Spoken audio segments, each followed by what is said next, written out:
One nation one election bill Lok Sabha में पेश हो गया है।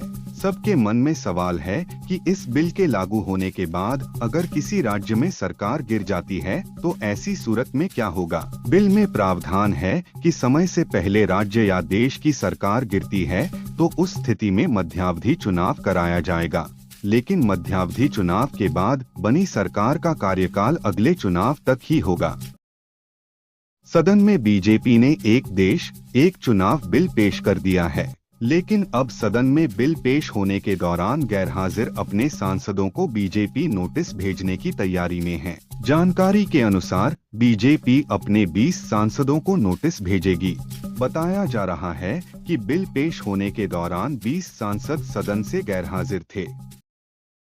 स्टेट बैंक ऑफ इंडिया में क्लर्क के 13,735 पदों पर भर्ती के लिए आवेदन शुरू हो गए हैं। इच्छुक उम्मीदवार इस वेबसाइट पर 7 जनवरी तक आवेदन कर सकते हैं। रिक्त पदों में 5,870 जनरल, 2,118 एससी, 1,385 एसटी, 3,001 ओबीसी और 1,361 ईडब्ल्यूएस वर्ग के लिए रिजर्व हैं। SBI क्लर्क टियर 1 एग्जाम फरवरी 2025 में और मेन एग्जाम मार्च-अप्रैल 2025 में होगा। लोकसभा में मोदी सरकार ने एक देश एक चुनाव बिल पेश कर दिया है।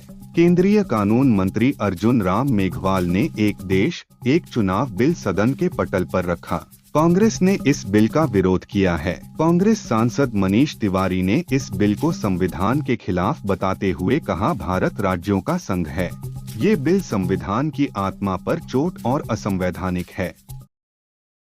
सपा मुखिया अखिलेश यादव ने कहा कि वन नेशन वन इलेक्शन का फैसला सच्चे लोकतंत्र के लिए घातक साबित होगा। ये देश के संघीय ढांचे पर भी एक बड़ी चोट करेगा। एक तरह से ये संविधान को खत्म करने का षड्यंत्र है। इससे राज्यों और राज्यसभा का महत्व घटेगा। कल को बीजेपी वाले राज्यसभा को भी भंग करने की मांग करेंगे और अपनी तानाशाही लाने के लिए नया नारा देंगे, एक देश एक सभा। ये भी नारी शक्ति वंदन की तरह एक जुमला ही है। लोकसभा में पेश हुए एक देश एक चुनाव बिल को जेपीसी के पास भेजा जाएगा। कानून मंत्री मेघवाल ने बिल को जेपीसी के पास भेजने का प्रस्ताव रख दिया है। AIMIM चीफ असदुद्दीन ओवैसी ने बिल का विरोध करते हुए कहा, ये बिल लोकतंत्र के खिलाफ है। इससे क्षेत्रीय पार्टियां खत्म हो जाएंगी।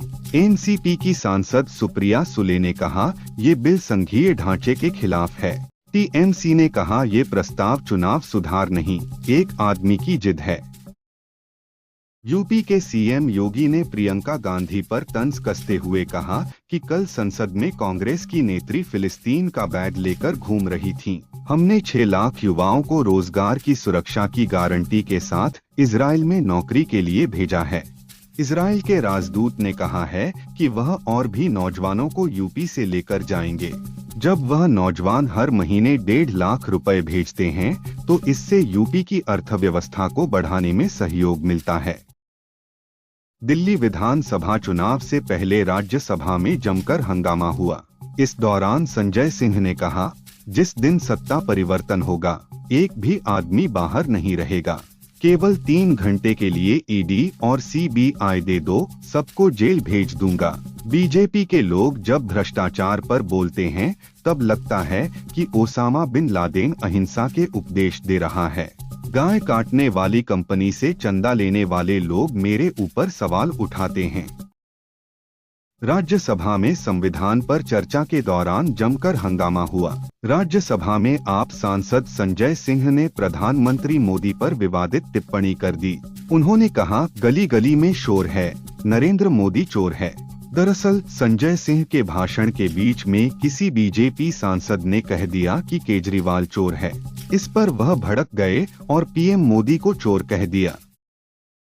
अमित शाह राज्यसभा में कोरम और राष्ट्रपति शासन को लेकर बोल रहे थे, तभी अचानक मल्लिकार्जुन खड़गे को गुस्सा आ गया और उन्होंने अमित शाह को कायर कह दिया। इस पर अमित शाह ने कहा, खड़गे जी, मैं आपका बहुत सम्मान करता हूं, मुझे बोलने दीजिए। मैं ये 4 संशोधन अपनी पार्टी के ऑफिस से नहीं ला सकता। ये 4 संशोधन संविधान में हुए।